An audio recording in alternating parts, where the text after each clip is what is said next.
कैसे हैं आप लोग? आई होप बहुत अच्छे होंगे और कल के क्लास को आप लोगों ने एंजॉय किया होगा। आज भी आपके बहुत ही शानदार प्रश्नों का संग्रह है। आज भी आप लोगों के कुछ प्रश्न पुराने रिपीटेड होंगे। साथ ही आपको बहुत सारी नई जानकारी देखने को मिलेगी। तो चलिए शुरुआत करते हैं आज के शानदार प्रश्नों की।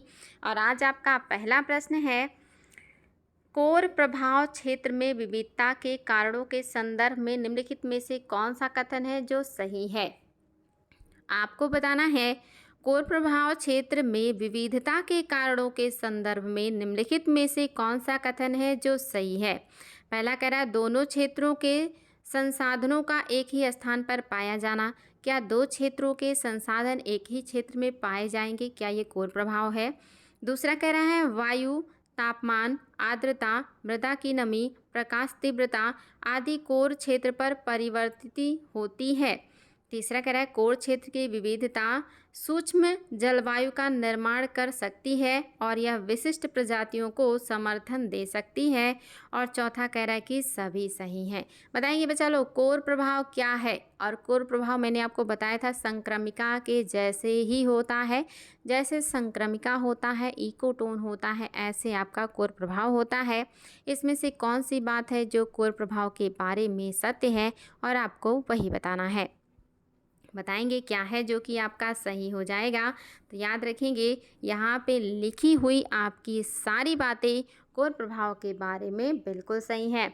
दोनों क्षेत्रों के संसाधनों का एक ही स्थान पर पाया जाना, यानी कि जहाँ पे दो क्षेत्रों का मिलन होगा वहाँ पे दोनों क्षेत्रों की बातें पाई जाएंगी। दूसरा, वायु, तापमान, आर्द्रता, मृदा की नमी, प्रकाश तीव्रता आदि कोर क्षेत्र पर परिवर्तित होती है, बिल्कुल सही होता है। और कोर क्षेत्र की विविधता सूक्ष्म जलवायु का निर्माण कर सकती है और यह विशिष्ट प्रजातियों को समर्थन दे सकती है। निश्चित ही बच्चा लोग, आपकी सारी बातें बिल्कुल सही हैं। आपका ऑप्शन नंबर 4 एकदम करेक्ट है। अगला क्वेश्चन देखिए, पादपों के पोषण के संदर्भ में निम्नलिखित कथनों में से कौन सा सही है? पादपों के पोषण के संदर्भ में कौन सा कथन है जो सही है, आपको वो बताना है। पहला कह रहा है, कुछ पादप अपने पोषण के लिए अन्य पादपों द्वारा निर्मित खाद्य पर निर्भर होते हैं। क्या ये बात सत्य है? दूसरा कह रहा है, ऐसे पादप जिन पादपों पर आरोहित होते हैं वह पादप विषम पोषी पादप कहलाते हैं। क्या ये बात सही है? और आपका तीसरा कह रहा है, घटपर्णी एक कीटभक्षी पौधा होता है। और आपका चौथा कह रहा है कि उपरोक्त सभी बातें सही हैं। आपको बताना है कि कौन सी बात है जो कि आपका सत्य हो जाएगा। आपके सामने हैं 4 ऑप्शन और आपको इनकी सहायता से उत्तर देना है। एक बार फिर से सारी बातों को देख लीजिए। क्वेश्चन था, पादपों के पोषण के संदर्भ में कौन सा कथन है जो सत्य हो जाएगा? तो आपका पहला कैसा है बताइए, सही है क्या? कुछ पादप अपने पोषण के लिए अन्य पादपों पर निर्भर होते हैं। क्या ये बात सही है? दूसरा कह रहा है, ऐसे पादप जिन पादपों पर आरोहित होते हैं वे पादप विषम पोषी पादप कहलाते हैं। और नेक्स्ट कह रहा है कि घटपर्णी एक कीटभक्षी पौधा है। और फिर कह रहा है कि सभी बातें सही हैं। कौन सा सत्य है बच्चा लोग, आपको ये बताना है। तो याद रखेंगे क्या है जो कि आपका सत्य हो जाएगा। तो आपका जो सही है वो आपकी सभी बातें बिल्कुल सही हैं। कुछ पादप अपने पोषण के लिए अन्य पादपों पर निर्भर होते हैं, वो आपके कहलाते हैं परपोषी। और ऐसे पादप जिन पादपों पर आरोहित होते हैं वे पादप विषमपोषी पादप कहलाते हैं। घटपर्णी एक कीटभक्षी पौधा है, बिल्कुल सही है। आपकी सभी बातें बिल्कुल करेक्ट है। ऑप्शन नंबर 4 यानी कि उपरोक्त सभी सत्य है। अगला क्वेश्चन देखिए, ये भी आपका काफ़ी शानदार है। इकोटोन के संदर्भ में कौन सा कथन है जो सही है? इकोटोन यानी कि संक्रमण, आप लोगों को बहुत अच्छे से पढ़ाई हो तो आप लोगों को समस्या नहीं होगा। पहला है, यह तनाव का क्षेत्र है। क्या इकोटोन में तनाव होता है? दूसरा, यह जैव विविधता से समृद्ध होता है। क्या ये बात सही है? तीसरा, पारिस्थितिकी निकेत एक पारितंत्र में विशिष्ट कार्यात्मक भूमिका निभाता है। ये आपके इकोटोन से जुड़ा हुआ तो नहीं है, लेकिन क्या ये स्टेटमेंट सही है कि पारिस्थितिकी निकेत एक पारितंत्र में विशिष्ट कार्यात्मक भूमिका निभाता है?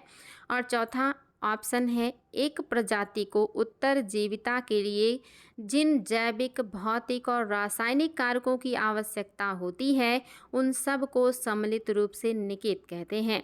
पांचवा कह रहा है उपरोक्त सभी कथन सत्य है। आपको बताना इसमें से कौन से कथन है जो कि आपका सत्य हो जाएगा और आपको इन कथनों को पढ़ना है और उत्तर देना है। और इसमें से ऐसा कोई कथन नहीं है जो आपको ना बताया गया हो क्लास में। सारी चीज़ें पढ़ाई गई हैं। शब्दावली अगर बदल जाए तो भटकना नहीं है। सेंस अगर आप देखेंगे तो मोस्टली क्या हो जाता है, सही निकल जाता है अगर कॉन्सेप्ट क्लियर होता है तो। और आपका सबसे अच्छा ट्रिक जो मैंने बताया है कि एक से अधिक ऑप्शन सही हो जाएं तो सभी सही होने की पूर्व संभावना हो जाती है। हालांकि आयोग अब ऐसा क्वेश्चन नहीं देगा कि एक से अधिक सही हो जाए तो सभी सही हो जाएं। आपको कोट में मिलेगा ए में 1 2, बी में 2 3 इस तरह से। फिलहाल यहाँ पे मैंने आपका काम थोड़ा आसान कर दिया है तो आप लोग, मुझे पता है कि फटाक से वो ट्रिक लगाएंगे और आसानी से उत्तर पा जाएंगे। तो आपका ऑप्शन सही है पाँचवा, यानी कि सारी बातें सत्य हैं। बिल्कुल इकोटोन तनाव का क्षेत्र होता है और यहाँ पे बहुत ज़्यादा जैव विविधता पाई जाती है। और पारिस्थितिकी जो निकेत है ये पारितंत्र में विशिष्ट कार्यात्मक भूमिका को बताती है। और एक प्रजाति को उत्तरजीविता के लिए यानी कि अपने निकेत के लिए जिन जैविक, भौतिक और रासायनिक चीज़ों की ज़रूरत होती है वे सब मिलाकर के निकेत कहलाते हैं। बिल्कुल सही है, ये सारी बातें आपकी एकदम करेक्ट हैं। सारे पॉइंट काफ़ी इंपॉर्टेंट हैं। अगला क्वेश्चन देखिए, काफ़ी भारी भरकम है लेकिन इसको देख के आपको डरना नहीं है, बिल्कुल कॉमन सेंस का है। कह रहा है निम्नलिखित वर्गीय को उनके पद सोपान के अनुसार आरोही क्रम में सजाइए। यानी कि कैसे कैसे विकास होता है जीवों का उनके बढ़ते क्रम में आपको बताना है। और आपको क्रम के हिसाब से देखिए कूट भी है और आपके सामने ऑप्शंस भी हैं। ऑप्शन को बताइए कौन से क्रम में आप लगाएंगे कि इसका जो है आरोही क्रम बन जाएगा। आरोही क्रम आप सभी लोग जानते हैं कि उनका जो है बड़े से छोटे की तरफ जाना होता है और आपका अवरोही क्रम में छोटे से बड़े की तरफ जाना होता है। तो मतलब बड़े से छोटे की तरफ, यहाँ पे छोटे की से बड़े की तरफ जाना है, याद रखिएगा। यानी कि जो सबसे छोटा होगा वो सबसे पहले आएगा, जो सबसे बड़ा होगा सबसे लास्ट में आएगा। देखिए आपके सामने हैं ऑप्शन 4, आप कूट देख लीजिए और फिर आप ऑप्शंस भी पढ़ लीजिए। आपका पहला ऑप्शन है प्रजाति, दूसरा है वंश, तीसरा है परिवार, चौथा है वर्ग, पांचवा है संघ या संभाग और आपका छठा है अनुक्रम, सातवां है जगत। आप बताएंगे कि क्या आपका सही क्रम होगा। मैं एक बार और कूट आपको दिखा दे रही हूँ, आप कूट को एक बार और देख लीजिए और फिर कूट की सहायता से उत्तर दीजिएगा कि आपका कौन सा है जो कि आपका सही हो जाएगा। देखिए आपके सामने सारी चीज़ें हैं और आप लोगों को उत्तर बताना है। चलिए बताइए क्या सही हो सकता है। आप इन सारे चीज़ों को क्रम में लगाने का प्रयास कीजिए, देखिए क्या बनेगा। तो याद रखेंगे बच्चा लोग क्या हो जाएगा। देखिए काफ़ी शानदार प्रश्न है और कंफ्यूज भी हो सकते हैं। आप कोड को बार बार देखते रहिए, आपको समस्या ना हो सॉल्व करने में। तो आपका क्या सही हो जाएगा बच्चा लोग, चलिए देखते हैं आप लोग क्या उत्तर देने वाले हैं। तो क्या सही होगा, सबसे पहले कोई प्रजाति होगा और प्रजाति से मिलके क्या होता है, वंश मिलता है। वंश से मिलके परिवार होते हैं और आपके परिवार से मिलके क्या बनता है, अनुक्रम बनता है। अनुक्रम के बाद जो बनता है वो वर्ग बनता है। वर्ग के बाद आपका संघ या संभाग बनता है और लास्ट में जगत बनता है। जगत काफ़ी बड़ा स्तर है तो आपका क्या हो जाएगा ऑप्शन नंबर फर्स्ट। पहले कोई प्रजाति होगी, फिर प्रजातियों की वंश परंपरा होगी, फिर उस वंश परंपरा से परिवार का निर्माण होगा, उस परिवार से फिर आपका जो बनेगा वो बनेगा अनुक्रम, यानी कि एक क्रम बनेगा और इस क्रम के बाद जो होगा इन क्रमों को मिला के वर्ग बनेगा और वर्ग से बनेगा आपका संघ और संघ से बनेगा जगत जो कि सबसे बड़ा होगा। तो आपका ऑप्शन नंबर फर्स्ट बिल्कुल सही है। आगे देखिए, निम्नलिखित कथनों में से कौन सा सत्य है। कौन सा सत्य है बच्चा लोग, ये बताना है आपको। पहला कह रहा है कोई निकेत एक प्रजाति के लिए विशिष्ट होता है, वही एक पर्यावास में बहुत सारी प्रजातियां रहती हैं। क्या ये बात सही है कि कोई निकेत एक प्रजाति के लिए विशिष्ट होता है जबकि एक पर्यावास में बहुत सारी प्रजातियां रहती हैं। दूसरा कह रहा है एक पर्यावास की दो प्रजातियों का निकेत समान नहीं हो सकता। तीसरा कह रहा दोनों बातें सत्य हैं और चौथा कह रहा कोई भी सही नहीं है। तो आप लोगों ने निकेत सुना ही है और आपको पर्यायवाची भी पता है। आपको बताना है कि कौन सी बात है जो सत्य है। आप लोग ऑप्शंस को ध्यान से देखिए और फिर बताइए कि आपके हिसाब से क्या है जो कि सही हो जाएगा। तो बच्चा लोग आप लोग सब कुछ पढ़े हुए हैं, कॉन्सेप्ट क्लियर है आपका। यहाँ पे लिखी हुई दोनों बातें बिल्कुल सही हैं। यानी कि कोई निकेत एक प्रजाति के लिए विशिष्ट होती है, वहीं एक पर्यायवास में बहुत सारी प्रजातियाँ रहती हैं। एक पर्यायवास की दो प्रजातियों का निकेत समान नहीं हो सकता, क्योंकि सबका निकेत विशिष्ट होता है, इसलिए समान नहीं हो सकता। तो दोनों बातें सही हैं। ऑप्शन नंबर 3 आपका बिल्कुल सही है। देखिए अगला क्वेश्चन भी आपका बहुत ही शानदार है। कह रहा है अधोलिखित में से कौन सा जीव से एक यह मंडल तक जैविक संगठन का सही क्रम है। यानी कि आपका जीव से जैव मंडल बनाना है और उसका आपका सही क्रम कौन सा है, कौन से क्रम से आपके जीवों का विकास होके और बड़े स्तर तक जाएगा, फटाफट बताइएगा। फर्स्ट में है जनसंख्या, पारिस्थितिकी तंत्र, समुदाय और भूदृश्य। दूसरा कह रहा है भूदृश्य, समुदाय, पारिस्थितिकी तंत्र और जनसंख्या। तीसरा कह रहा है जनसंख्या, समुदाय, पारिस्थितिकी तंत्र और भूदृश्य। चौथा कह रहा है जनसंख्या, भूदृश्य, समुदाय और आपका पारिस्थितिकी तंत्र। आप बताएंगे बच्चा लोग क्या हो जाएगा जो सही हो जाएगा, सही क्रम कौन सा है जो बता रहा है। देखिए काफ़ी शानदार प्रश्न है और बहुत ही आसान है, बिल्कुल कॉमन सेंस का है, बिल्कुल आप लोगों का पढ़ा हुआ है सब कुछ और इसमें भी आप लोगों को समस्या नहीं होना चाहिए। अगर हो रहा है तो कोई बात नहीं, आगे से चीज़ें आप बिल्कुल और बिल्कुल याद रहें आप लोगों को। आपका क्या है जो सही है, तो आपका ऑप्शन नंबर जो 3 है बिल्कुल सही है। जनसंख्या होता है, जनसंख्या से मिलके समुदाय बनता है और समुदायों से मिलके पारितंत्र बनता है और पारितंत्र जहाँ पे डेवलप होता है वो क्या होता है, वो भूदृश्य होता है। तो आपका लास्ट में भूदृश्य होगा और पहले जनसंख्या, जनसंख्या, समुदाय, पारिस्थितिकी तंत्र और फिर इन सब से मिलके जो बना वो आपका भूदृश्य। तो ऑप्शन नंबर 3 आपका बिल्कुल सही है। अगला क्वेश्चन देखिए और ये भी आपके लिए काफ़ी बेहतरीन प्रश्न है और आप लोग इसमें हो सकता है कंफ्यूज हो। चलिए देखते हैं आप लोग कंफ्यूज होते हैं या नहीं होते हैं। कह रहा निम्नलिखित में से कौन सा इकोटोन नहीं है। इनमें से कौन सा है जो इकोटोन नहीं है, यानी कि कौन सा है जो संक्रमिका नहीं है। संक्रमिका किसे कहते हैं आप लोग बहुत अच्छे से जानते हैं, तो बताएंगे बच्चा लोग इसमें से कौन सा है जो इकोटोन या संक्रमिका नहीं है। पहला कह रहा है मैंग्रोव, दूसरा कह रहा है घास के मैदान, तीसरा कह रहा है वन, चौथा कह रहा है ज्वार नदमुख। बताएंगे इसमें से कौन सा है जो इकोटोन नहीं है, यानी कि संक्रमिका नहीं है। हो सकता है आप लोगों को थोड़ा कन्फ्यूज़न हो या हो सकता है ना भी हो, या हो सकता है कुछ लोग कन्फ्यूज़ हो और कुछ लोग ना हो। ये ह्यूमन नेचर है, इससे कोई दिक्कत नहीं है। इसीलिए तो प्रैक्टिस सेशन है, जितना प्रैक्टिस करेंगे उतना ही परफेक्ट बनेंगे। तो याद रखिएगा बच्चा लोग इकोटोन का कौन सा उदाहरण है जो कि नहीं है, तो आपका जो ऑप्शन नंबर 3 है 1, ये आपका इकोटोन का उदाहरण नहीं है। आपको पता है मैंग्रोव ये कहाँ बनते हैं, जहाँ पे आपकी डेल्टा वाला इलाका होता है, यानी कि जहाँ पे डेल्टा और आपके मीठे पानी का और खारे पानी का एक तरीके से कहिए कि संक्रमण होता है, वहाँ पे बनता है आपका इकोटोन। यानी कि जो मैंग्रोव पारितंत्र है ये कहीं ना कहीं मीठे और खारे पानी के संयोग पे बना होता है, या कहिए कि मैंग्रोव उस क्षेत्र में पाया जाता है जहाँ मीठा पानी आके खारे पानी में मिलता है। तो इसलिए आपका क्या हो गया, इकोटोन हो गया। दो भिन्न पारिस्थितिकी तंत्र मिल रहे हैं वहाँ पे। दूसरा कह रहा है घास का मैदान। आप सभी को पता है घास का मैदान मरुस्थल और जंगल जहाँ पे मिलते हैं वहाँ पे घास का मैदान बनता है। यानी कि अगर कहीं पे मरुस्थल और जंगल मिल रहे हैं तो वो जो इकोटोन बनेगा वो घास स्थल का होगा। तो आपका इसलिए घास का मैदान भी क्या हो गया, एक इकोटोन हो गया। ज्वार नदमुख आप सभी को पता है जहाँ पे मीठे पानी की जो नदियाँ हैं वो ला करके अपने पानी को समुद्र में मिलाती हैं, यहाँ पे मीठे और खारे पानी का संगम होता है, तो यहाँ पर भी आपका ज्वार नदमुख मिलता है। यानी कि जहाँ पे दो भिन्न पारिस्थितिकी तंत्र मिलते हैं वहीं पे आपका इकोटोन बनता है। तो ज्वार नदमुख में भी हो सकता है, मैंग्रोव भी हो सकता है, आपका जो घास स्थल है भी हो सकता है, लेकिन वन नहीं हो सकता। तो इसलिए आपका ऑप्शन नंबर 3 ये नहीं होगा। अगला क्वेश्चन देखिए, कौन सा कथन है जो सत्य नहीं है, असत्य बताना है, ध्यान दीजिएगा। अब आपके सामने है देखिए ऑप्शंस 4। आपको इन चारों ऑप्शंस की सहायता से बताना है कि कौन सा है जो कि आपका सत्य नहीं है। चलिए बताइएगा।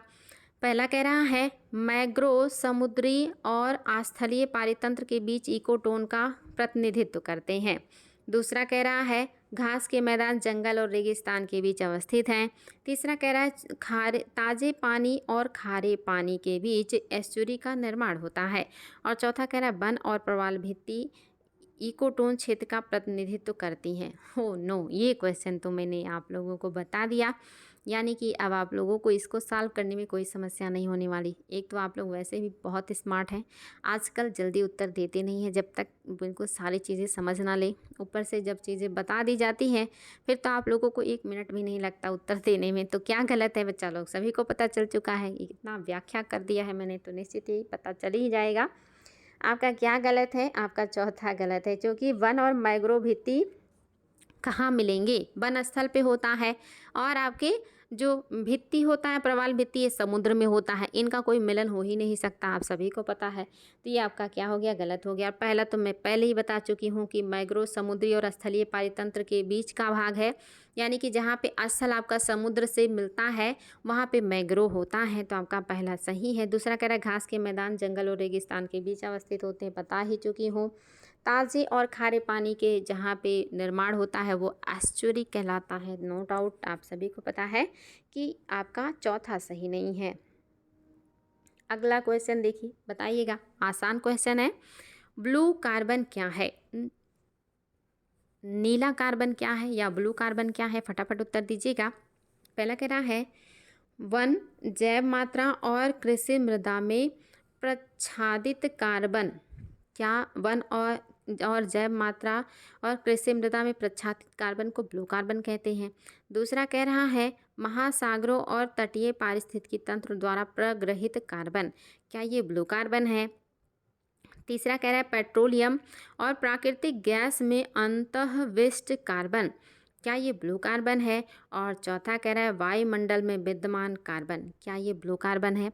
और आप लोगों को green carbon, blue carbon, brown carbon, black carbon, सारे कार्बन पढ़ा चुकी हूँ, तो आप लोगों को इसमें कोई समस्या नहीं होगी। मुझे पता है कि मेरे बच्चे ये सब चीज़ों में कंफ्यूज नहीं होने वाले हैं।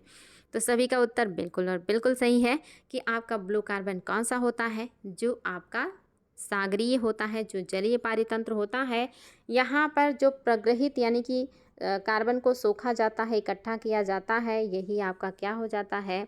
तटीय और सामुद्रिक सागरों का जो तटीय या समुद्री या जलीय क्षेत्र में जो कार्बन का अवशोषण हो रहा है या प्रग्रहण हो रहा है, इसी को कहा जाता है आपका ब्लू कार्बन। अगला क्वेश्चन देखिए, ये भी बहुत ही ज़बरदस्त है। समुद्रों में अवशोषित कार्बन का अवशोषण निम्न में से किन के द्वारा होता है? समुद्रों में कार्बन अवशोषित होता है, आप सभी को पता है। समुद्रों में सबसे ज़्यादा कार्बन अवशोषित होता है, ये भी आपको पता है। और समुद्रों में अवशोषित होने वाले कार्बन को ब्लू कार्बन कहते हैं, ये भी आप लोग जानते हैं। समुद्रों में टोटल कार्बन का 71% संचित है, आपको ये भी पता है। तो आपको सब पता है। अब आपको ये बताना है कि समुद्रों में जो कार्बन अवशोषित हो रहा है वो किसके द्वारा अवशोषित हो रहा है? कौन सी चीज़ें हैं जो कार्बन को एब्जॉर्ब करती हैं समुद्री क्षेत्रों में? तो आपके सामने देखिए ऑप्शंस भी हैं और आपके सामने कूट भी है और आपको बताना है इसका उत्तर। चलिए बच्चा लोग दीजिए जवाब। काफ़ी शानदार प्रश्न है, आप लोगों को बेहतरीन जो है दिमाग लगाना होगा। पहला कह रहा है जीवभार, दूसरा कह रहा है अवसाद, तीसरा कह रहा है मैंग्रोव, चौथा कह रहा है दलदली भूमि, पांचवा कह रहा है समुद्री घास और छठा कह रहा है शैवाल। आप बताएंगे। ए में है पहला, दूसरा, तीसरा, चौथा, पांचवा और छठवां। बी में है दूसरा, तीसरा, पहला, पांचवा और चौथा। सी में है तीसरा, पहला, दूसरा, चौथा और छठा। और डी में है पहला, चौथा, तीसरा, पांचवा और दूसरा।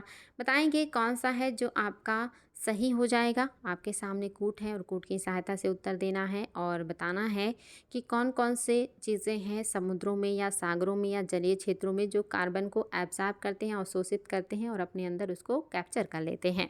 और ये सारी चीज़ें आपको बिल्कुल और बिल्कुल पता होनी चाहिए, एकदम कॉमन सेंस का है, तो बिल्कुल भी गलत नहीं करेंगे बच्चा लोग। दीजिएगा फटाफट उत्तर, देखते हैं आप लोग क्या उत्तर देने वाले हैं। और निश्चित ही आप लोगों को इसमें समस्या नहीं होना चाहिए।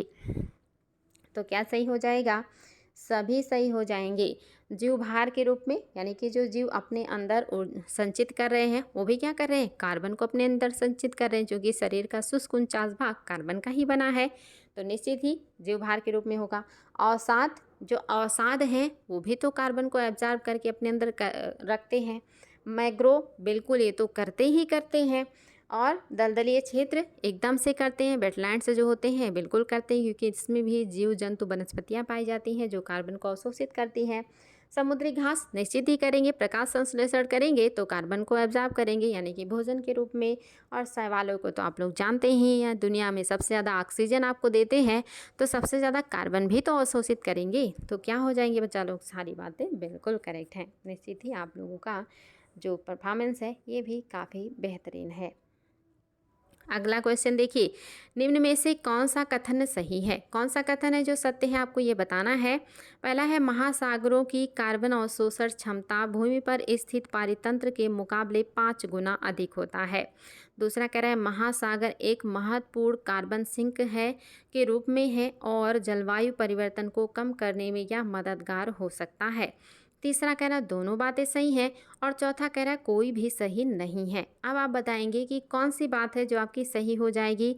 और ये भी बिल्कुल कॉमन सेंस का है और अंडरस्टैंडिंग का है, क्योंकि आपने सब कुछ पढ़ा हुआ है। ये सारी चीज़ें मैंने आप लोगों को बहुत अच्छे से पढ़ाया है, तो आप लोगों को गलत बिल्कुल भी नहीं करना। अपने दिमाग का यूज़ कीजिए और अपने नॉलेज के बल पे कॉमन सेंस का यूज़ करते हुए उत्तर को दीजिए, और मुझे यकीन है कि आप लोग इसका सही उत्तर दे सकते हैं।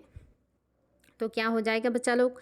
निश्चित ही इसमें आप लोगों को कोई दिक्कत नहीं होगा, क्योंकि आपको पता होगा कि आपका जो दूसरा है ये तो बिल्कुल सही है कि महासागर एक महत्वपूर्ण कार्बन सिंक के रूप में है और ये जलवायु परिवर्तन को कम करने में एक मददगार हो सकता है। बिल्कुल हो सकता है। आपने देखा था कि जलवायु परिवर्तन को रोकने के लिए कार्बन को किस किस तरह से हम समुद्र में रोक सकते हैं, डाल सकते हैं, और ये इससे ग्लोबल वार्मिंग घट सकता है। तो इसमें तो कोई दिक्कत नहीं है, तो बिल्कुल सही है। आपका पहला अगर आपको नहीं पता है तो याद रखिएगा, ये भी सही है। महासागरों में ऑक्सीजन धारण करने की क्षमता या जल में ऑक्सीजन धारण करने की क्षमता स्थलीय वायु से लगभग 150 गुना कम होती है, लेकिन देखिए कार्बन धारण करने की क्षमता स्थल से 5 गुना ज़्यादा होती है। तो आपकी दोनों बातें बिल्कुल सही हैं बच्चा लोग। ऑप्शन नंबर 3 आपका एकदम करेक्ट हो जाएगा। याद करके रखिएगा, बहुत ही ज़्यादा इम्पोर्टेंट है। अगला क्वेश्चन देखिए, ये भी आपके लिए बहुत ही बेहतरीन है। बताइएगा, प्रकृति में निम्नलिखित में से किस जीव का जीवों के मृदा विहीन सतह पर जीवित पाए जाने की सर्वाधिक संभावना है? कह रहा है कि नेचर में इनमें से कौन सा जीव है जो बिना मिट्टी के सतह पर भी जीवित रह सकता है, जीवित पाए जाने की संभावना है, बिना मिट्टी के भी वो जिंदा रह सकता है। वो कौन सा जीव है? पहला कह रहा है फर्न, दूसरा कह रहा है लाइकेन, तीसरा कह रहा है मॉस, और चौथा कह रहा है छत्रक। आपके सामने देखिए कूट है। ए में है पहला और चौथा, बी में है केवल दूसरा, सी में है दूसरा और तीसरा, और डी में है पहला, दूसरा, तीसरा। आपके सामने ऑप्शंस भी हैं और आपके सामने कूट भी है। आपके क्वेश्चन समझ में आ गया है कि बिना मिट्टी के कौन सा इसमें से जीव है जो जिंदा रह सकता है। आपको ये बताना है, कूट की सहायता से उत्तर दीजिए और बताइए क्या है जो आपका सही हो जाएगा। तो याद रखेंगे बच्चा लोग, क्या है जो सत्य हो जाएगा? तो आपका जो सही है वो है ऑप्शन नंबर आपका सी, दूसरा और तीसरा, यानी कि लाइकेन और मांस जो हैं ये आपके बिना मिट्टी के सतह के भी रह सकते हैं। ये पेड़ों की छाल में भी रह सकते हैं, ये पत्थरों पर भी हो सकते हैं, ये बर्फ़ पर भी हो सकते हैं, ये कहीं भी डेवलप कर सकते हैं। इनको मिट्टी की आवश्यकता नहीं पड़ सकती, यानी कि विदाउट मिट्टी भी हो सकते हैं, मिट्टी भी हो सकते हैं, लेकिन अगर मिट्टी नहीं है तो वहाँ भी ये देखने को मिलेंगे। आपका छत्रक और फर्न ये बिना सतह के नहीं हो सकते। आपका दूसरा और तीसरा बिल्कुल सही है, लाइकेन और मांस। आगे बढ़ते हैं और देखते हैं हमारा अगला क्वेश्चन, और ये भी देखिए आपके लिए बहुत ही शानदार है। देखिए कूट की सहायता से उत्तर देना है। पहले ऑप्शन से देख लेते हैं कौन सा कथन सही है, ये बताना है। पहला कह रहा है लाइकेन एक मिश्रित जीव है, दूसरा कह रहा है लाइकेन प्रदूषण के अच्छे संकेतक होते हैं, तीसरा कह रहा है मशरूम मिट्टी में लट्ठे तथा वृक्षों के ठूंठों पर और सजीव पादपों के अंदर परजीवी के रूप में उगते हैं। और आपका कह रहा है ए में है कि पहला केवल, बी में है कि दूसरा केवल, सी में है दूसरा तीसरा और डी में है कि सभी। देखिए आप कूट अच्छे से देख लीजिए और फिर आपके सामने मैं ऑप्शंस ले आ रही हूँ। ऑप्शंस देख लीजिए, कूट आपने देख ही लिया है और अब बताइए आपका कौन सा है जो कि सही हो जाएगा। और निश्चित ही बच्चा लोग आप लोगों को समस्या नहीं होना चाहिए। बहुत ही बेहतरीन प्रश्न है और अंडरस्टैंडिंग का है। कुछ भी अतिशयोक्तिपूर्ण बातें इसमें नहीं है जो आपके समझ के बाहर हो। तो सभी को पता है, इसमें से काफ़ी कुछ तो आपने पढ़ा ही है। लाइकेन एक मिश्रित जीव है, मैंने आपको पहले ही बताया था। मैंने ये भी बताया था कि लाइकेन प्रदूषण के अच्छे संकेतक होते हैं। ये वायु प्रदूषण का संकेत करते हैं। ये बताते हैं कि वायुमंडल में सल्फर की मात्रा ज़्यादा है। अगर हवा में सल्फर की मात्रा ज़्यादा होती है, उसकी वजह से वायु प्रदूषण होता है, तो वहाँ पे लाइकेन देखने को नहीं मिलेंगे जहाँ पे वायु में सल्फर की मात्रा अधिक होगी। और मशरूम मिट्टी में लट्ठे पर तथा वृक्षों के ठूंठ पर और सजीव पादपों के अंदर परजीवी के रूप में उगते हैं। बिल्कुल सही है। तो आपकी सभी बातें एकदम करेक्ट हो जाएंगी, यानी कि पहला दूसरा तीसरा तीनों बातें सही हैं। ऑप्शन नंबर डी आपका बिल्कुल करेक्ट है, तीनों कथन सत्य हैं। अगला क्वेश्चन देखिए, ये भी देखिए, कूट की सहायता से देना है तो मैं आपको कूट भी दिखा दे रही हूँ और अब मैं आपको ऑप्शन भी दिखा दे रही हूँ। पहले ऑप्शंस को देख लेते हैं, क्या सही है ये बताना है आपको। पहला कह रहा है सजीवी संबंध दो प्रजातियों में परस्पर लाभजनक आंतरिक साझेदारी है।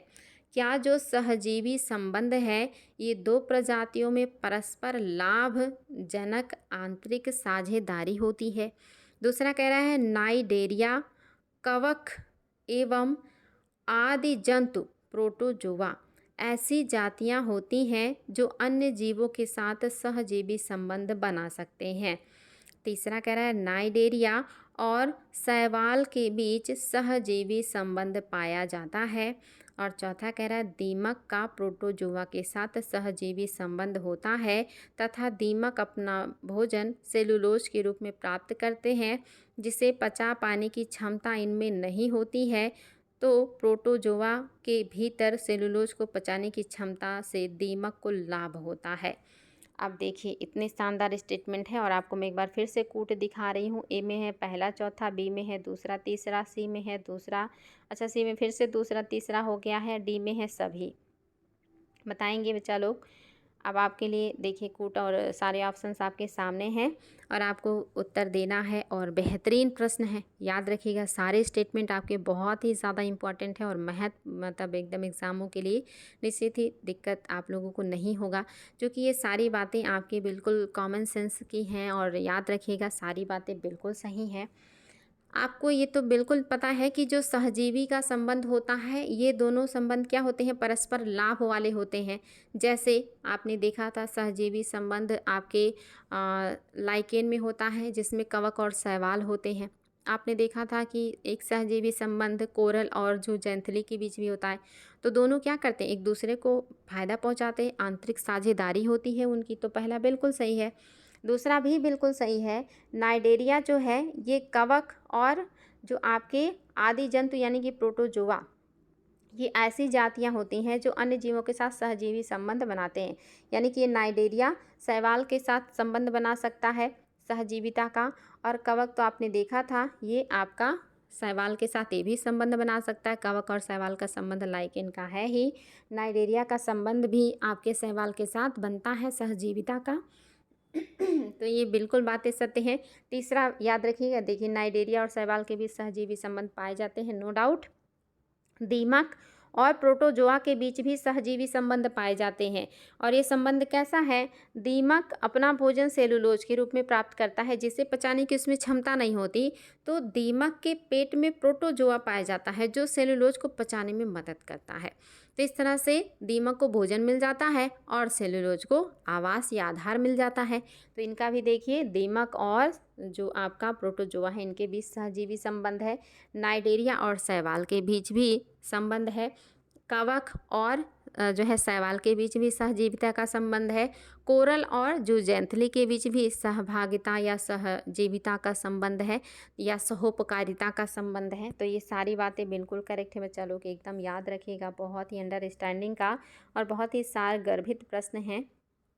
अगला क्वेश्चन देखिए, जिनको गरान कहते हैं और इनको मैंग्रोव भी कहते हैं, इनको अनूप वन भी कहते हैं, इनको दलदली वन भी कहते हैं, इनको खारे पानी का वन भी कहते हैं। आपको बताना है इनको बेलांचली वन भी कहते हैं, तो इनका नाम ज़रूर याद रखिएगा क्योंकि बहुत इंपॉर्टेंट है। कह रहा है गरान जिसको मैंग्रोव कहते हैं, स्थलों के संबंध में निम्नलिखित कथनों में से कौन सा है जो सही नहीं है।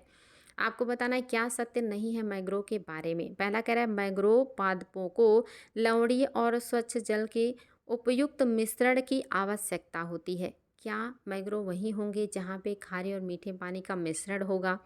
दूसरा, मैंग्रोव पादपों की वृद्धि और विकास के लिए पंक मैदान की आवश्यकता होती है। क्या ये बात सही है कि दलदली मिट्टी का ज़रूरत होता है।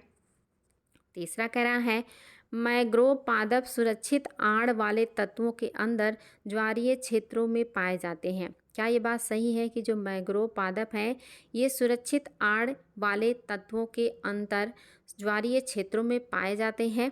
चौथा कह रहा है मैंग्रोव वनस्पति अंडमान और निकोबार द्वीप समूह सहित सभी तटीय राज्यों में रिपोर्ट किए गए हैं। आपके सामने है 4 ऑप्शन और आपको बताना इसमें से कौन सा है जो गलत है। ऑप्शन को ध्यान से देख लीजिए और फिर बता दीजिए कि आपका कौन सा है जो मैंग्रोव के बारे में सत्य नहीं है। मैं एक बार फिर से देखिए ऑप्शन को आपके सामने रख रही हूँ। एक बार फिर से देख लीजिए, क्या मैंग्रोव वहीं होंगे जहाँ लवणीय और स्वच्छ जल का मिश्रण होगा। क्या इसके बिना नहीं हो सकते। क्या मैंग्रोव पादपों की वृद्धि और विकास के लिए पंक मैदान यानी कि दलदल ज़रूरी है। क्या मैंग्रोव पादप एक सुरक्षित आड़ का मतलब जो है आड़ तत्वों के अंदर ज्वारीय क्षेत्रों में पाए जाते हैं, मतलब ये कह रहा है कि ज्वारीय क्षेत्रों में पाए जाते हैं। क्या ये बात सही है। और क्या मैंग्रोव वनस्पति अंडमान निकोबार द्वीप समूह जितने भी आपके स्टेट हैं जो मतलब समुद्रों के किनारे हैं सभी के तट पे पाए जाते हैं। तो बताएंगे बच्चा क्या है जो गलत है जो सत्य नहीं है, क्योंकि आपको सत्य नहीं ही बताना है। तो आपका जो सही नहीं है वो है आपका पहला, क्योंकि ऐसी कोई बात नहीं है कि ये मीठे और खारे पानी के आवश्यक मिश्रण में ही हो सकते हैं। ऐसे कोई आवश्यक सिचुएशन नहीं है। ये मीठे पानी में भी हो सकते हैं और खारे पानी में भी हो सकते हैं और मिश्रण में भी हो सकते हैं। मिश्रण आवश्यक नहीं है। हाँ, अगर मीठे पानी में होंगे तो कम डेवलप करेंगे, खारे पानी में होंगे तो ज़्यादा डेवलप करेंगे, लेकिन इनके होने के लिए दोनों के मिक्सर होने की कोई आवश्यकता नहीं है। इसलिए आपका पहला सही नहीं है। बाकी बातें तो आपकी बिल्कुल सही हैं, आपको इसको बिल्कुल भी मुझे एक्सप्लेन करने की अब आवश्यकता नहीं है। आप निश्चित ही जानते हैं कि ये दलदल में होते हैं, ज्वारीय क्षेत्रों में भी होते हैं और अंडमान निकोबार द्वीप सहित सभी राज्य के तटीय इलाकों में पाए जाते हैं। अगला क्वेश्चन भी देखिए आपका शानदार है, लेकिन बहुत आसान है, कोई दम नहीं है। रामसर अभिसमय भारत जिसका एक हस्ताक्षर करता है किसके संरक्षण और विवेकपूर्ण उपयोग से संबंधित है। रिपीटेड प्रश्न है इसलिए आप लोग इसको बहुत जल्दी उत्तर दे देंगे और मुझे पता है कि ये आप लोगों का बिल्कुल भी गलत नहीं होगा और बहुत फास्ट आप सभी का आंसर आएगा इसको लेके। पहला कह रहा है आर्द्र भूमि, दूसरा कह रहा है आनुवांशिक संसाधन, तीसरा कह रहा है खाने और चौथा कह रहा है वन भूमि। तो बताएंगे बच्चा लोग, निश्चित ही नो डाउट सभी को पता है इसका उत्तर क्या हो जाएगा, आर्द्र भूमि। ऑप्शन नंबर आपका फर्स्ट बिल्कुल सही है, वेटलैंड्स को लेकर है। देखिए फिर से रामसर से ही क्वेश्चन है और आपके सामने हैं ऑप्शंस। आपको बताना है कौन सा कथन है जो सत्य नहीं है। जो सत्य नहीं आपको वो बताना है। पहला कह रहा है रामसर कन्वेंशन दिसंबर 1975 में प्रभाव में आया यानी कि लागू हुआ। दूसरा कह रहा है वर्तमान में रामसर कन्वेंशन के अंतर्गत 172 देश शामिल हैं। तीसरा कह रहा है भारत फरवरी 1982 में रामसर कन्वेंशन में शामिल हुआ। चौथा कह रहा है रामसर कन्वेंशन के तहत घोषित अंतर्राष्ट्रीय महत्व का पहला वेटलैंड ब्रिटेन का कोबोर प्रायद्वीप था। आपको बताना इसमें से कौन सा है जो सत्य नहीं है। और यहाँ पे हो सकता है आप लोगों को डाउट हो, लेकिन याद ये सारी चीज़ें आपको रख लेनी है कि आपकी कौन कौन सी बातें हैं जो सत्य हैं और ये आपके लिए काफ़ी महत्वपूर्ण हैं। तो याद रखेंगे बच्चा लोग, क्या है जो सत्य नहीं है। तो आपका जो सही नहीं है वो है ऑप्शन नंबर आपका 4, जो कि रामसर कन्वेंशन के तहत घोषित अंतर्राष्ट्रीय महत्व का पहला जो वेटलैंड है ये आपका कोबोर तो है सही है, लेकिन ये ब्रिटेन में नहीं है बल्कि ऑस्ट्रेलिया में है। याद रखिएगा कहाँ है, ऑस्ट्रेलिया में है। ये दुनिया का पहला वेटलैंड था जिसका नाम था कोबोर प्रायद्वीप। कोबोर प्रायद्वीप दुनिया का पहला वेटलैंड बना था, ये ब्रिटेन में नहीं है, ऑस्ट्रेलिया में है। रामसर कन्वेंशन 1971 में कैस्पियन सागर के तट पे ईरान में हुआ था, लेकिन ये लागू हुआ है दिसंबर 1975 में। और भारत इसमें शामिल कब हुआ है? फरवरी 1982 में शामिल हुआ है। 2 फरवरी को इसी उपलक्ष्य में रामसर जो है डे मनाया जाता है या वेटलैंड डे मनाया जाता है। और वर्तमान में रामसर में लगभग 172 देश हैं। यहाँ पे ब्रिटेन की जगह ऑस्ट्रेलिया कर दीजिए, बाकी बातें बिल्कुल सत्य हैं, एकदम करेक्ट बातें हैं। नेक्स्ट देखिए, प्रवाल भित्तियों की वृद्धि के लिए निम्नलिखित में से कौन सी आवश्यक दशाएं हैं? आप अगर चाहते हैं कि कहीं पे प्रवाल भित्ति जो है वो डेवलप करे, तो वहाँ पे कौन सी दशाएं होनी चाहिए, आपको ये बताना है। पहला कह रहा है कि प्रकाशी स्थिति, यानी कि वहाँ पे प्रकाश की उपलब्धता हो। दूसरा कह रहा है स्वच्छ और अवसाद रहित जल। तीसरा कह रहा है उष्णकटिबंधीय समुद्री जल जिसका तापमान 20 डिग्री सेल्सियस से 21 डिग्री सेल्सियस तक हो। और चौथा कह रहा है कि सभी बातें सही हैं। आपके सामने देखिए ऑप्शन है और आपको बताना है कि प्रवाल भित्तियों की वृद्धि के लिए क्या आवश्यक दशाएं होनी चाहिए। तो ये सारी चीज़ें मैं आप लोगों को सॉल्व करवाई हूँ। तो ये तो बिल्कुल रिपीटेड प्रश्न है, तो आप लोगों को इसको सॉल्व करने में बिल्कुल समस्या नहीं होना चाहिए बच्चा लोग। बहुत इंपॉर्टेंट प्रश्न है। तो आप सभी को पता है कि क्या है जो सत्य है, तो सभी बातें सही हैं। यानी कि जहाँ पे प्रवाल भित्तियाँ वहाँ प्रकाश होना चाहिए, प्रकाश की उपस्थिति अनिवार्य है। पानी स्वच्छ और अवसाद रहित होना चाहिए, अगर अवसाद होगा तो कोरल को इससे समस्या होगी। उष्णकटिबंधीय समुद्री जल का टेम्परेचर जो है ये 20 से 21 डिग्री सेल्सियस तक होना चाहिए। बिल्कुल, ये आपकी सारी बातें बिल्कुल करेक्ट हैं, उपरोक्त सभी सही हैं, रिपीटेड प्रश्न है, तो सॉल्व करने में आप लोग को समस्या नहीं हुई। अगला देखिए, फिर से प्रवाल भित्तियों के रूप में आ गया है, प्रवाल भित्तियों के बारे में है। कह रहा है प्रवाल भित्तियों के वृद्धि हेतु लगभग कितने प्रतिशत लवणता आवश्यक है। ये स्टेटमेंट भी आयोग के द्वारा पूछा गया है कि प्रवाल भित्तियों के डेवलपमेंट के लिए एक तो आपने देखा प्रकाशीय स्थिति हो, दूसरा आपने देखा कि स्वच्छ पानी हो, उसमें अवसाद ना हो, चूँकि अवसाद कोरल के मुख में चले जाते हैं, मुख बंद हो जाता है और उनकी मृत्यु हो जाती है। तीसरा आपने देखा टेम्परेचर 20 से 21 डिग्री सेल्सियस होना चाहिए, बिल्कुल सही है। चौथा आपको बताना है कि लवणता कितनी होगी, तो वहाँ पे कोरल बढ़िया से डेवलप करेंगे। कह रहा है 32 से 40% लवणता होनी चाहिए। दूसरा कह रहा है 40 से 50% लवणता होनी चाहिए जल की। तीसरा कह रहा है 20 से 30% की लवणता होनी चाहिए। और चौथा कह रहा है 10 से 30% की लवणता होनी चाहिए कोरल के डेवलपमेंट के लिए। बताएंगे बच्चा लोग, ये सारे स्टेटमेंट अगर आप याद कर लेते हैं तो आप लोगों को समस्या नहीं होगा आगे कभी भी कोरल से संबंधित क्वेश्चन को सॉल्व करने में। कोरल को समुद्र का वर्षा वन कहा जाता है। सबसे ज़्यादा दुनिया की प्रजातियां, लगभग 2.5 लाख प्रजातियां इसमें ढूंढी जा चुकी हैं। तो निश्चित ही आपको ये सारी चीज़ें पढ़ाई हूँ मैं। और एक कीस्टोन प्रजाति भी है या कहिए फाउंडेशन प्रजातियां भी होती हैं। और आपके समुद्र में जहाँ ये होते हैं सबसे ज़्यादा जैव विविधता पाई जाती है। कैल्शियम कार्बोनेट के बने हुए खोल के ये जीव होते हैं जो जब मृत्यु होती है तो एक दूसरे के ऊपर मरते हैं, जिससे बड़े बड़े चट्टानों का निर्माण होता है। और दुनिया का ग्रेट डिवाइडिंग जो आपका जो ग्रेट बैरियर रीफ है, ये इसका उदाहरण भी है। तो इस तरह से सारी बातें आपको पता है। इसमें आपका ऑप्शन नंबर फर्स्ट सही है। 32 से 40% की लवणता आवश्यक होती है प्रवालों की डेवलपमेंट के लिए। अगला क्वेश्चन देखिए बच्चा लोग, किसी एकल जाति स्पीसीज व उसके रहवास के पर्यावरणीय घटक का अध्ययन क्या कहलाता है। आपके लिए ये नया भी हो सकता है, लेकिन आपको बताना है कि किसी एक प्रजाति स्पीसीज व उसके रहवास के पर्यावरणीय घटक का अध्ययन क्या कहलाता है। पहला कह रहा है आवास आनुवांशिकी, दूसरा कह रहा है सम पारिस्थितिकी, दूसरा कह रहा है स्व पारिस्थितिकी, चौथा कह रहा है जीव पारिस्थितिकी। बताएंगे क्या है जो सत्य हो जाएगा, यानी कि आपके हिसाब से क्या सही हो जाना चाहिए। तो क्या सही हो जाएगा बच्चा लोग, याद रखेंगे।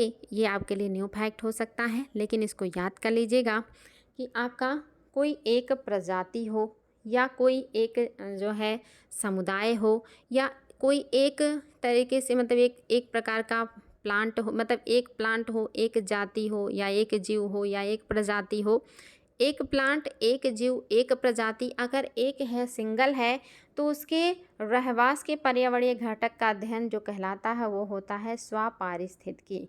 याद रखिएगा, ये सिंगल की बात करता है, स्वपारिस्थितिकी। ऑप्शन नंबर 3 आपका बिल्कुल सही है।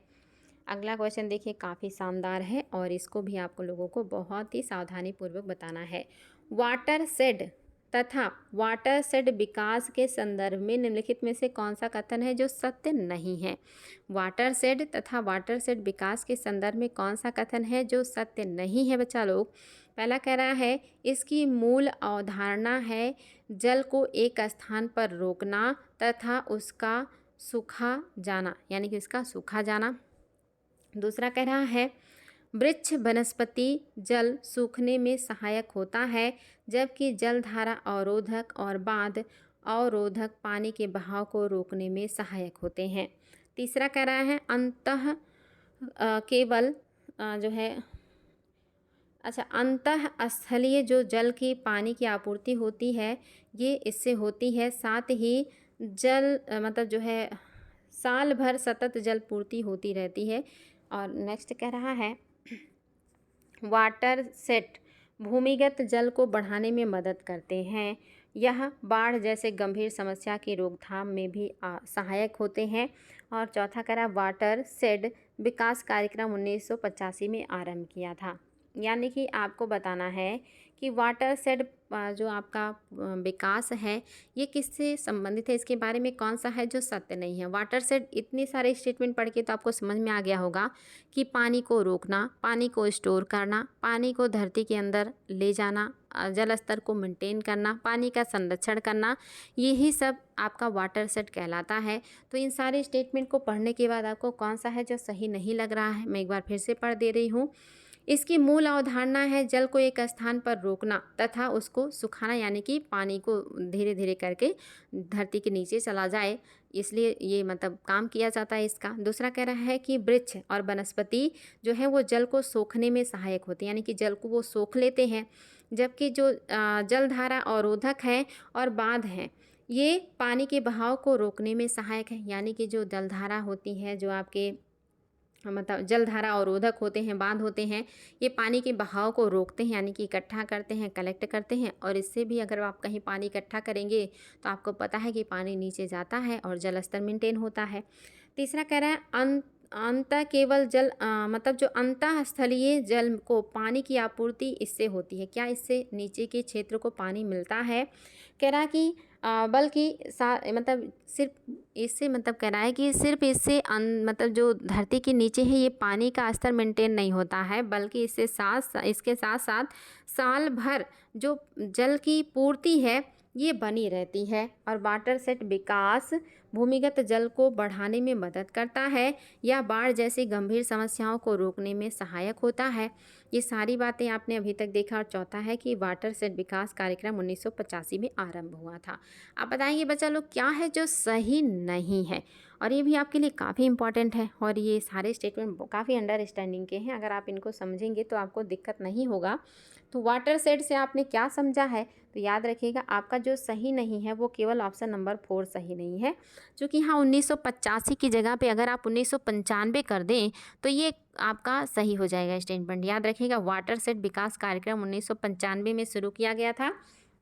बाकी बातें बिल्कुल सही हैं कि जो आपके वाटर सेट होते हैं ये पानी को रोक करके उसको धरती के नीचे ले जाने का प्रयास करती है। वनस्पतियाँ भी आपकी पानी को नीचे ले जाती हैं। जो जलधारा के अवरोधक होते हैं, बांध होते हैं, भी पानी को रोकते हैं ताकि पानी बह के समुद्रों में जाने के बजाय धरती के नीचे जाए, और ये जो है जलापूर्ति को पूरा करते हैं। और ये आपके जो वाटर शेड हैं भूमिगत जल को बढ़ाते हैं, साथ ही बाढ़ और जैसे गंभीर समस्याओं को रोकथाम भी करते हैं। तो सारी बातें बिल्कुल सही है। चौथा सही नहीं है, 95 होना चाहिए था। ये क्वेश्चन तो आपके लिए काफ़ी आसान है बच्चा लोग। बताइएगा भारत के प्रमुख प्रवाल भित्ति क्षेत्र निम्नलिखित में से कौन सा नहीं है। यानी कि भारत में प्रमुख जो प्रवाल भित्ति वाला क्षेत्र है इसमें से कौन सा है जो नहीं है। और ये भी मैं आप लोगों को पढ़ाई हूँ कि भारत में कहाँ कहाँ प्रवाल भित्तियाँ पाई जाती हैं, सबसे ज़्यादा कहाँ पाई जाती हैं, सबसे कम कहाँ पाई जाती हैं, ये भी पढ़ाई हूँ। अगर याद है तो कमेंट कीजिएगा कि आपकी सबसे ज़्यादा प्रवाल भित्तियाँ कहाँ पाई जाती हैं और सबसे कम कहाँ पाई जाती हैं। भारत की बात कर रही हूँ। तो आपके सामने ऑप्शन है कच्चे की खाड़ी, मन्नार की खाड़ी, लक्षद्वीप और सुंदरबन का डेल्टा। कहाँ पे प्रवाल भित्ति नहीं पाई जाएगी, आपको ये बताना है। तो आप सभी को पता होगा, मैंने पढ़ाया भी था कि सुंदरबन नहीं है, आपका कच्छ की खाड़ी था, मन्नार की खाड़ी था, लक्षद्वीप था और आपका अंडमान और आपका निकोबार द्वीप समूह था। तो इस हिसाब से आपका चौथा जो है ये सत्य नहीं है, बाकी बातें बिल्कुल सही हैं। अब इन चारों में से बताइए सबसे ज़्यादा कहाँ पे हैं और सबसे कम कहाँ पे हैं प्रवाल भित्तियाँ, ये आपको बताना है। अगर याद है तो अभी कमेंट कीजिए, नहीं याद है तो कमेंट बॉक्स में लिखिएगा। सर्च करेंगे, विचार करेंगे, सोचेंगे और लिखेंगे तो आपको ये लंबे समय तक याद रहेगा और इससे आप ही को फ़ायदा मिलेगा।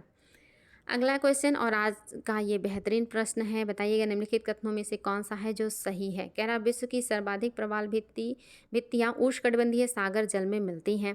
दूसरा कह रहा है विश्व की 1/3 से अधिक प्रवाल भित्तियाँ ऑस्ट्रेलिया, इंडोनेशिया और फिलीपींस राज्य क्षेत्रों में स्थित हैं। तीसरा कह रहा है उष्णकटिबंधीय वर्षा वनों की अपेक्षा कहीं अधिक संख्या में जंतु संघों का पोषण ये करते हैं। और आपका नेक्स्ट कह रहा है कि उपरोक्त सभी बातें सही हैं। क्या प्रवाल भित्तियों के बारे में ये बातें सत्य हैं, आपको बताना है। और प्रवाल भित्तियों के बारे में सारे स्टेटमेंट आज जो आपको दिए गए हैं उसको याद कर लीजिएगा। यहाँ से क्वेश्चन बार बार एग्ज़ाम में पूछे जाते हैं बच्चा लोग। आप लोगों के लिए बहुत मेहनत किया जा रहा है, आप लोग भी और ज़्यादा मेहनत कीजिए, बहुत मेहनत कीजिए। दिन का कम से कम 3-4 घंटा आपको दिया जा रहा है, ऑफलाइन ऑनलाइन मिला के कम से कम 4 घंटा तो आपको प्रत्यक्ष दे रहे हैं। तो बताएंगे क्या है जो आपका सही है। तो आप सभी को पता है कि सारी बातें सही हैं। विश्व की सबसे ज़्यादा प्रवाल भित्तियाँ उष्णकटिबंधीय सागरों में मिलती हैं, पता ही है आपको। और 1/3 से अधिक जो प्रवाल भित्तियाँ हैं ऑस्ट्रेलिया, इंडोनेशिया, फिलीपींस इन्हीं राज्य क्षेत्रों में मिलते हैं, जो कि दक्षिण गोलार्ध में ही ज़्यादा जलीय क्षेत्र हैं। तो निश्चित ही दक्षिण गोलार्ध में जलीय क्षेत्रों में ये ज़्यादा मिलेंगे। तो आपका उष्णकटिबंधीय जो वर्षा वन है इनसे भी कहीं ज़्यादा प्रजातियाँ 2.5 लाख प्रजातियाँ ढूंढी गई हैं। मैंने आपको पहले भी बताया है, सबसे ज़्यादा प्रजातियाँ, सबसे ज़्यादा जैव विविधता इन्हीं प्रवाल भित्तियों में देखने को मिलता है। तो सभी बातें सत्य हैं। अगर आप समझते हुए क्लास को करेंगे तो आपको क्लास बिल्कुल बोरियत भी नहीं लगेगा और आपको बहुत सारी चीज़ें जानने को मिलेंगी। तो आज का सेकंड लास्ट शब्द मतलब क्वेश्चन है, निम्नलिखित में से कौन सा एक पारितंत्र शब्द का सर्वोत्कृष्ट वर्णन है। पारितंत्र पढ़ चुके हैं तो बताएंगे कौन सा है जो पारितंत्र का सबसे अच्छा वर्णन कर रहा है। पहला कह रहा है एक दूसरे से अन्योन्य क्रिया करने वाले जीवों का एक समुदाय। दूसरा कह रहा है पृथ्वी का वह भाग जो सजीव जीवों द्वारा आवासित है। तीसरा कह रहा है जीवों का समुदाय और साथ ही वह पर्यावरण जिसमें वे रहते हैं। चौथा कह रहा है किसी भौगोलिक क्षेत्र के वनस्पति जात और प्राणी जात।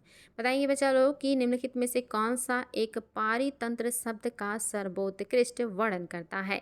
और निश्चित ही बेहद इम्पॉर्टेंट और रिपीटेड प्रश्न है, काफ़ी आसान है, आप लोग पढ़ चुके हैं। क्या हो जाएगा, ऑप्शन नंबर 3 आपका बिल्कुल सही है। आप सभी लोगों ने बढ़िया प्रयास किया। जीवों का समुदाय और साथ ही वह पर्यावरण जिसमें वे रहते हैं, जैविक और अजैविक दोनों घटकों के संयोग से, दोनों के परस्पर क्रिया से ही पारितंत्र डेवलप होता है। और पारिस्थितिकी तंत्र शब्द का प्रयोग एजी टांसले महोदय ने 1935 में किया था। ये सारी चीज़ें मैं पढ़ाई हूँ आप लोगों को। आज का देखिए लास्ट प्रश्न है और ये भी आपके लिए बेहतरीन है, हालांकि आसान है क्योंकि रिपीटेड है। निम्नलिखित में से कौन सा एक पद केवल जीव द्वारा ग्रहण किए गए दिक् स्थान का ही नहीं बल्कि जीवों के समुदाय में उसके कार्यात्मक भूमिका का वर्णन करता है। सभी को पता है, मेरे बच्चों को ये सारी चीज़ें रट गई हैं, जो कि रिपीटेड प्रश्न है और क्लास में भी बहुत अच्छे से समझाया है। संक्रमिका है, पारिस्थितिकी है, कर्मता है, आवास है या आवास क्षेत्र है।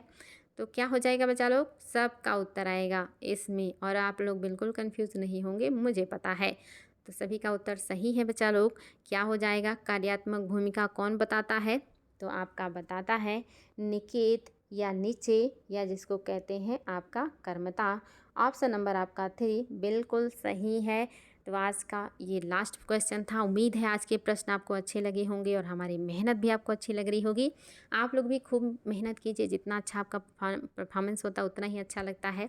आप लोग जब गलत करते हैं तो मैं भले ही इमोजी भेजती हूँ खुश होने का, लेकिन जिस दिन आप लोग ज़्यादा सही करते हैं उस दिन दिल से ज़्यादा खुशी होता है। क्योंकि जब आप लोग बिल्कुल गलत नहीं करेंगे और बहुत अच्छा परफॉर्म करेंगे तभी तो मेरी जीत है। आप मतलब मेरी हार में आप, मैं एक तरीके से कहिए कि मेरी जीत है। यानी कि जब आप सभी लोग बिल्कुल एकदम बेस्ट परफॉर्मेंस करेंगे तभी तो मेरा मेहनत सार्थक होगा। अगर मैं आप लोगों को हर रोज़ हराऊंगी तो फिर मेरी जीत कैसे होगी। इसलिए आप लोग खूब मेहनत कीजिए और फिर एकदम बढ़िया वाला परफॉर्मेंस दीजिए। बिल्कुल सब कुछ सही सही कीजिए। हालांकि समय लगेगा लेकिन कोई दिक्कत नहीं, हम मेहनत कर रहे हैं आपके लिए। आप भी मेहनत कीजिए और खूब मेहनत कीजिए। तो आज के लिए इतने ही, चलो फिर मिलते हैं। आज जो है खूब ज़्यादा मेहनत करते रहिए। और अगर कोई डिमांड है, कोई दिक्कत है, परेशानी है, कोई क्वेश्चन है, कोई मतलब जो है शंका है, तो आप लोग क्वेश्चन बॉक्स में बिल्कुल बाकायदा क्वेश्चन कर सकते हैं। कोई दिक्कत नहीं है। कमेंट बॉक्स आप ही के लिए है और उसमें आप लोगों के कमेंट्स का इंतज़ार रहता है। आप लोग क्वेश्चन कर सकते हैं बिल्कुल, और मेहनत जारी रखिए। Thank you so much.